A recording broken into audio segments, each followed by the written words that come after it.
자, 고민이 굉장히 깊다. 이 현 문재인 정부의 부동산 정책을 비판할 필요성도 있지만 또 지지층들을 끌어안을 필요성도 있고 고민일 텐데요.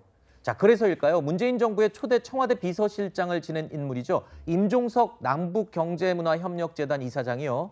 넉 달 만에 SNS에 글을 올렸습니다. 그런데 그 글 내용을 보니까요.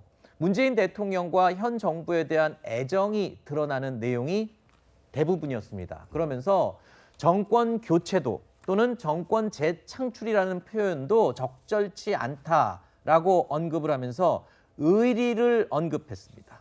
자, 그러니까 이재명 후보가 지나치게 비판적인 이 발언을 늘어놓으니까 혹시 이재명 후보 들으라고 한 소리는 아닌가? 가능하면 이 문재인 대통령에게 고맙다, 수고했다 이런 말도 좀 할 수 있지 않겠냐 이런 취지의 글을 올린 것이었거든요. 그러니까 저는 이재명 후보가 문재인 대통령께 그런 말을 안 하는 게 아니라고 생각해요. 네. 그러니까 본인도 현 정부의 일원이라고 얘기를 했고 민주당의 일원으로서 책임이 없는 게 아니죠. 같이 책임을 지는 거고 같이 칭찬받을 건 칭찬받는 거예요. 근데 저는 이제 좀 아쉬운 부분은 임종석 전 실장이 저런 글을 올리면 저게 또 도리어 그 갈등도 없는데 갈등이 있는 것처럼 비춰질 수 있어요. 네. 근데 명확한 것은 이런 거잖아요. 현 정부의 부동산 정책에 대해서 민주당원들도 다 비판하고 있어요. 네. 저는 그렇게 봅니다, 대체적으로.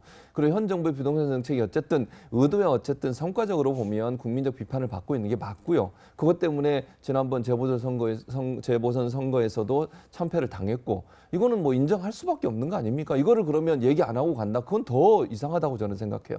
그래가지고 어떻게 선거에 임할 수 있겠습니까? 국민들이 심판하시는 것에 대해서는 아닌 건 아니라고 얘기하고 맞는 건 맞는다고 얘기하죠. 그걸 의리를 가지고 해결할 수 있는 문제가 저는 아니라고 생각해요. 그리고 그렇게 비판한다고 해서 그럼 현 정부를 부인하는 거냐? 그건 저는 아니라고 봅니다. 이재명 후보가 문재인 대통령을 존경하고 문재인 대통령의 성과에 대해서 얼마나 칭찬도 많이 했잖아요. 네. 근데 저런 글을 올리시게 되면 자꾸 외부에서 볼 때는 무슨 갈등이 있는 것처럼 비춰질 수 있어요. 그래서 저는 좀 부적절하다 개인적으로 그렇게 생각을 합니다. 네.